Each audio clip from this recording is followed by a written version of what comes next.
Hi, this is Susan from Susan B. Cards. Today I'm going to use the Autumn Leaf Frames from Simon Says Stamp.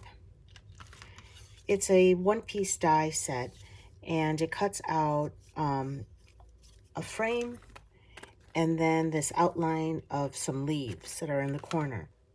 I die cut it from black, and I put a piece of white cardstock here on top of my Picket Studios paper inking palette. It's got a long name. I like this one because you can see through it, and so I'm using glass mat here with grid lines on it, and I just want to be sure everything's all even so I can see where it is. So I'm taking the black die cut, and I have a T ruler that I am going to just be sure this is lining up evenly before I tape it down, because I'm going to ink directly onto this white cardstock. So I'm just going to take some pieces of mint tape. This is temporary tape, and it's just to keep the die in place. The die cut in place.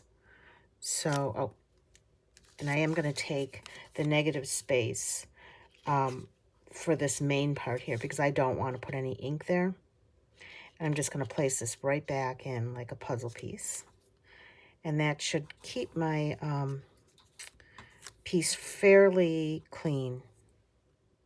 So just moved it by accident. So I'm just going to tape that down right there. And then I'm going to tape the sides so I don't get any ink on the paper. So I could move this now. So I have a dispenser with my mint tape in it, and that makes it easy.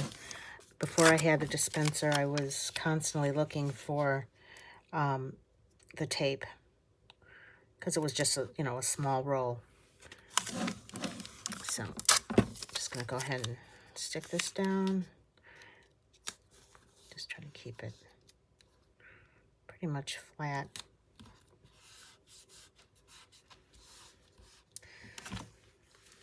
So what I'm going to do is just use some brushes to put some color down, and then I'm going to use some Distress Embossing glaze.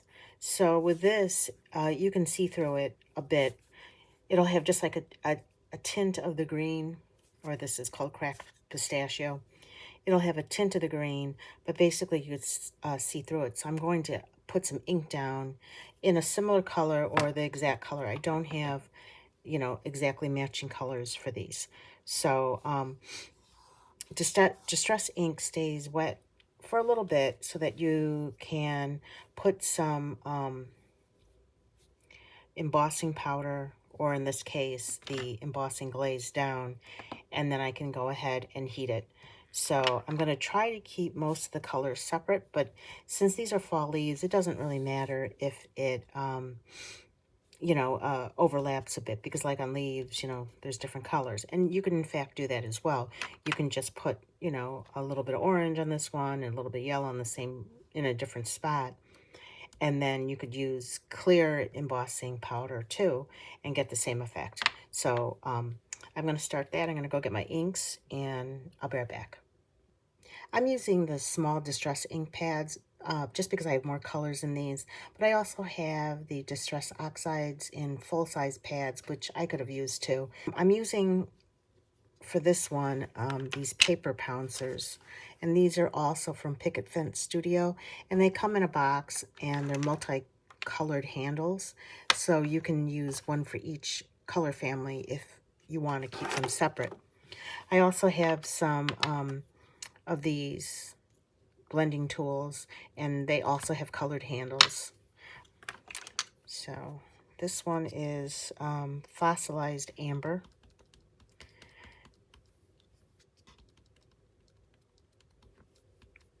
So I'm just putting some color down. As I said before, it doesn't matter if there's a little bit of color mix.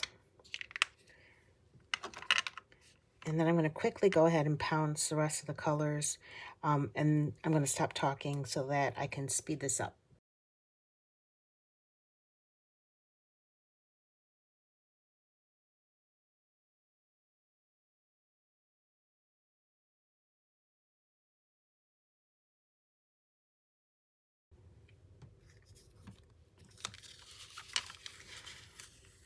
So I'm done with this. I'm going to move the paper palette away so that I don't get a bunch of embossing powder on it. I'm going to get a piece of scrap paper just to kind of contain the mess. Now I'm going to leave this stencil right on top so that way I could just put some of the color where I want it. But if it overlaps, that's okay too. So I'm just going to try to get the color in there.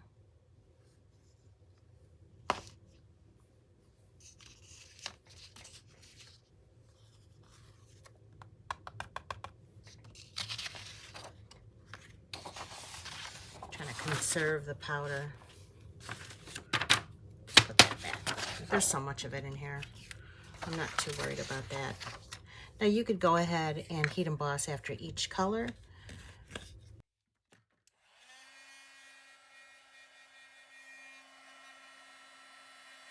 Or you could just do it all at once. This one's Cracked Pistachio. The first one was Broken China. This is not the same color as the ink that I used. So just try to get most of it in there.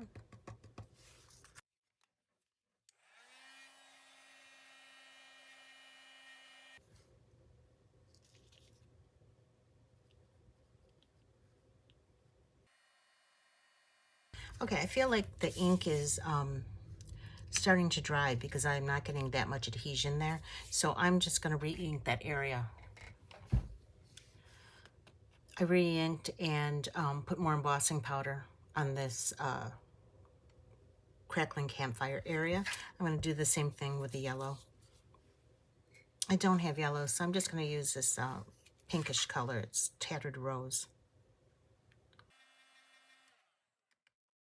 You can still see that it pretty much maintains that yellow color that I had put down, which was Fossilized Amber. Just a little bit of a little orange tinge to it. And again, you can use clear. I just have these, and I just thought it'd be nice to kind of use them. And I do like the way that the colors match the Distress inks and just add a little bit more to it. The reason I start from the back when I'm heating the embossing powder is I found that when you go from the front, sometimes the powder just flies off. I mean, not too much of it, but just enough to get all over everything. So I like to start from the back, heat it so that it adheres a bit, and then go to the front to really melt it.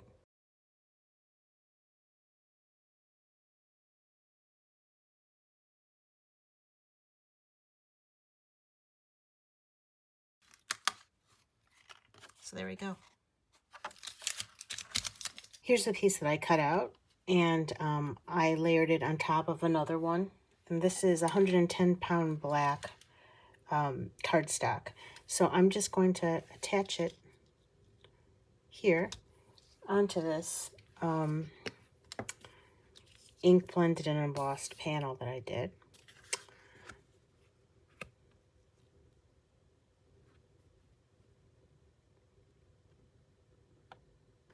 Could use a little bit more glue here. I'm just going to try to carefully put it behind that leaf.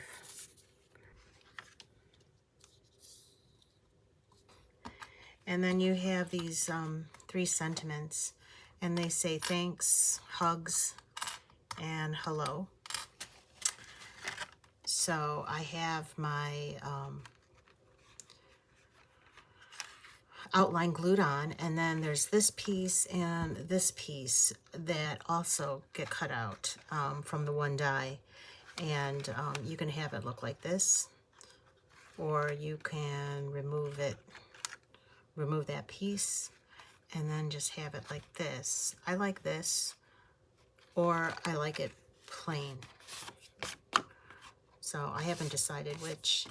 And then you can just take one of these sentiments and just put it in the corner if you want, or down here, depending on if you use this or not. I don't think there's enough room for that small sentiment if I put this back on. I decided just to use the hello, so I'll die cut that real quick. I think for this card I like it without it and just putting the hello on there. I think that's what I'm going to do. I'm going to just glue this down. For my second card, I'm using the same die set, Autumn Leaf Frames. What I'm going to do this time is ink blend on this paper. So I'm just going to go all the way up to this edge just to get this down.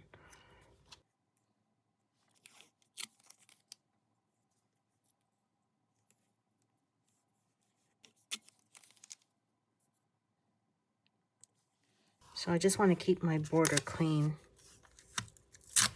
Oops.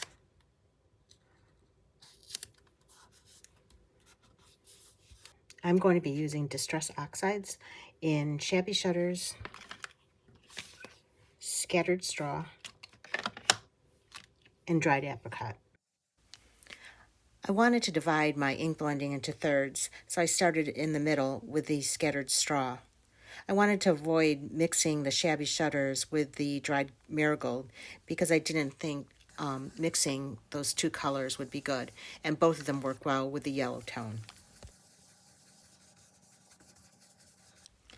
After I'm done with the Shabby Shutters, I go back with the Scattered Straw just to smooth out that ink blend and avoid a harsh line.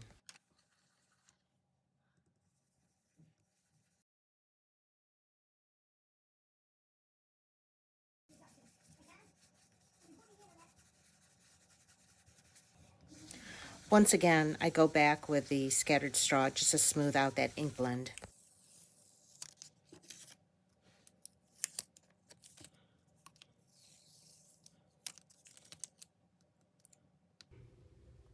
I cut out the frame out of some glitter paper. I had a pad of this. This is just some paper from Michaels, and it's glitter cardstock. So I just cut it out of some of the, it's like a copper color paper.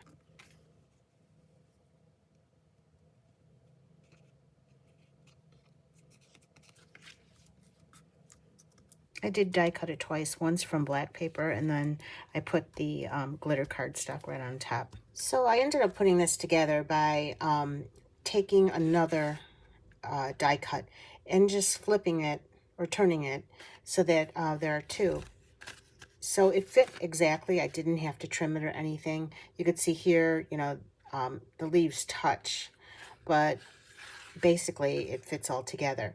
And I decided to do that because I had already done this one where there was empty space here. And I just wanted to do something a little bit different. So I thought that was kind of a cute idea with the glitter paper and the pretty ink blending in the back.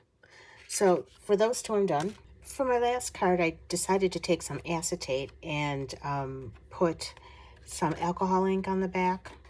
So what I did was I glued this frame onto the front of the acetate, flipped the acetate over, and then I just spurt some alcohol ink in different colors on the back. I just have to trim it down now. So my plan was to take this A2 size card. I took a rectangle die that I had and just cut this shape out here. It's slightly larger than this piece here, but with the other pieces that that die cuts out, it's another frame and then a frame with a design on it, which is this one. So I thought that I could hide some of that with those two other pieces because I couldn't find one that would exactly fit this rectangle. You could also just take a ruler, and if you're good with like a craft knife, you can cut the shape out, but I don't really like to do that. So the edges of this don't look great. but I want a little bit extra so I could put the adhesive on. I could actually cut more off, so I think I'm going to just trim a little bit off on all four sides. I cut down the acetate. Now I'm taking the second frame and just putting some glue on it so I could adhere it to the front of the card.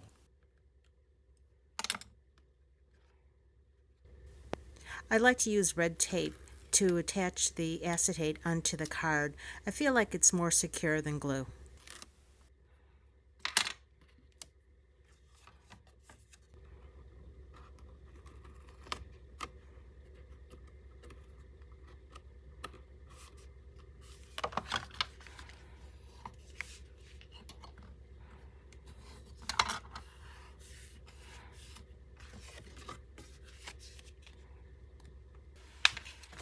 I cut a piece a 1/4 inch smaller than the card. So this card is 4 1/4 by 5 1/2.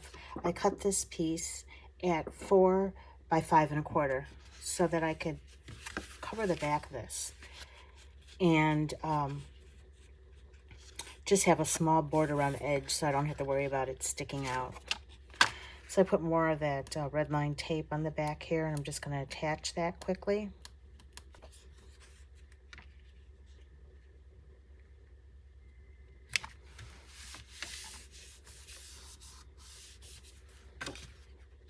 So now that's inside of the card, and that's outside of the card. I just put little dots of glue on here, held this with the tweezers, and then just placed it down, which made it much easier. Something about the tweezers just keeps everything steady.